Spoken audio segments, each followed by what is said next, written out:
আশা করি আপনারা ভালো আছেন। আমি আপনাদের বন্ধু এক্স সোলজার ফিরদৌস মণ্ডল। আপনারা হাজির প্রি ডিফেন্স একাডেমিতে। বন্ধুরা, আমি সর্বপ্রথম ইউবিআই ব্যাংকে জব করতাম। তারপরে একজন সৈনিক হিসাবে ভারতীয় সেনাবাহিনীতে জয়েন করি। সেখানে মেডিকেল বোর্ড আউট হওয়ার পরে আমি আসি এবং একাডেমি তৈরি করি। আজকের আমরা 350-র অধিক বাচ্চাকে সাকসেস করাতে পেরেছি, তার জন্য বেশ ভালো লাগে। আগামী দিন যাতে আরও হাজার হাজার বাচ্চাকে সঠিক রাস্তা দেখাতে পারি সেটি কাম্য। আমরা সোশ্যাল মিডিয়াতে প্রায় 2 লক্ষের অধিক বাচ্চাদের সঠিক গাইড করতে সক্ষম হয়েছি।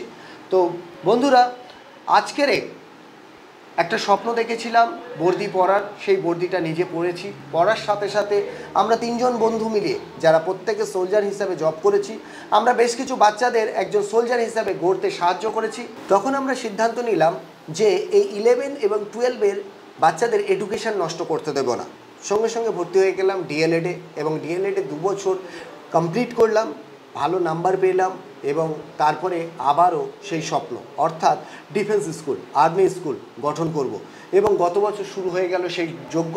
আজকের আমাদের কাছে বেশ কিছু বাচ্চা যারা 11-এ পরীক্ষা দিচ্ছে, হ্যাঁ, নতুন মাধ্যমিক পরীক্ষা দেওয়া হয়েছে, সেখানে আমাদের কাছে অনেক বাচ্চা এসেছে এবং তাদের যাতে একটি সাকসেস লাইফ দিতে পারি সেই উদ্দেশ্যে তাদেরকে আমরা গড়তে চলেছি। আর সেই নিউজ পেয়ে আজকের মেদিনীপুর থেকে একটি পরিবার এসেছে, যদিও আজকের অনেকজন এসেছেন, তো তাদেরকে আমরা ওয়েলকাম করছি। নমস্কার স্যার। নমস্কার। আপনারা ভালো আছেন? আপনারা কোথা থেকে এসেছেন যদি একটু বলেন। আমরা এসেছি হলদিয়া থেকে। হলদিয়া, ওটা কি মেদিনীপুরের অন্তর্গত? পূর্ব মেদিনীপুর। আচ্ছা, কে কে এসেছেন? আমি এসেছি, স্টুডেন্টের মা এসছে আর তার মেসো এসছে। আচ্ছা, আপনি কে হন? আমি মামা। মামা, মানে মামাদের ঘাড়ে এই দায়িত্বগুলো পড়ে। আমারও ভাগ্নি আছে, তার দায়িত্বটা আমারই আছে, বুঝতে পারছেন? ছোটবেলা থেকেই আমার কাছে। আমারও ভাগ্নি এবছর মাধ্যমিক পরীক্ষা দিয়েছে এবং সেও আপনার ভাগ্নির মতো ওকে আমি এক জায়গায় রাখবো, মানে একই জায়গায় পড়াবো। তো যাই হোক, আমরা যেটা চাইছি সেটা হচ্ছে এদের 11 এবং 12-এর সবচেয়ে ভালো রেজাল্ট করাতে, সাথে সাথে এদেরকে ডিফেন্সের জন্য এমনভাবে তৈরি করব যাতে কেউ না বলতে পারে যে সিম্পল এডুকেশনের কোনো দাম নেই। আমাদের কাছে যদি কোনো স্টুডেন্ট আর্টসও পড়ে বা সায়েন্স নিয়ে পড়ে, অ্যাটলিস্ট সেই স্টুডেন্টটি যখন উচ্চ মাধ্যমিক নিয়ে বার হবে বা ফার্স্ট ইয়ারে পড়বে, সে একজন যেন দেশের রিয়েল নাগরিক হতে পারে, সাথে সাথে আমার দেশের একজন সৈনিক হতে পারে। সে হতে পারে ইন্ডিয়ান আর্মি, নেভি, এয়ারফোর্স, হতে পারে BSF, CISF, CRPF, SSB, ITBP, Assam rifle বা স্টেট পুলিশ, কলকাতা পুলিশ, আবগারি পুলিশ। সর্বপ্রথম আমাদের দায়িত্ব থাকবে তাকে একজন মানুষের মতো মানুষ গড়া এবং পরের যে দায়িত্ব থাকবে তাকে স্টাবলিশ করা, অর্থাৎ নিজের পায়ে দাঁড় করানো। তো পাপা আসছেন, তাই তো? না, পাপা নয়, মেশো। আগেরবারে যিনি এসেছিলেন, আচ্ছা, উনি এসেছিলেন হচ্ছে পাপা। হ্যাঁ, এনারা আগে এসেছিলেন, এসে দেখা করে গিয়ে ভর্তি করে দিয়ে গিয়েছিলেন। আজকে বাচ্চাকে রাখতে এসেছে। একটু বিজি ছিলাম, সেই সময় বাচ্চা এসেছিলো, আমার সঙ্গে মিট হয়নি। তো যাই হোক, মায়ের সঙ্গে একটু কথা বলি। একদম।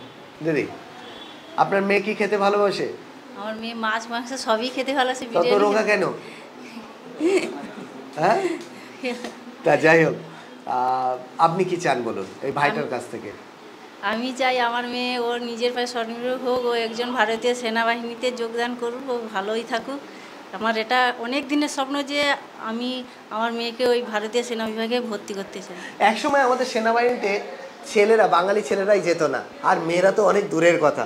তারপরে একটু একটু করে আসে, সেটিও আমাদের মতো কিছু মানুষ হেল্প করে। আবারও বলছি, আজকের আমাদের কাছে অনেক লেডি ক্যান্ডিডেট আছে। এই মুহূর্তে দিদি ওনার মেয়েকে দিয়ে গেছে, সামনে আরেকটি স্যার ওনার বাচ্চাকেও নিয়ে এসছেন। সম্ভবত আপনারও স্যার হচ্ছে কি মেয়ে, তো মেয়ের জন্য তো এসছেন, আপনার মেয়ের জন্য এসছেন। তো তাহলে দেখুন কতটা উন্নত হয়েছে, থিঙ্কিং, থট চেঞ্জ হয়েছে। আমরা সবসময় বলেন না বাঙালিরা অনেক পিছিয়ে আছেন, না, বাঙালিরা পিছিয়ে নেই।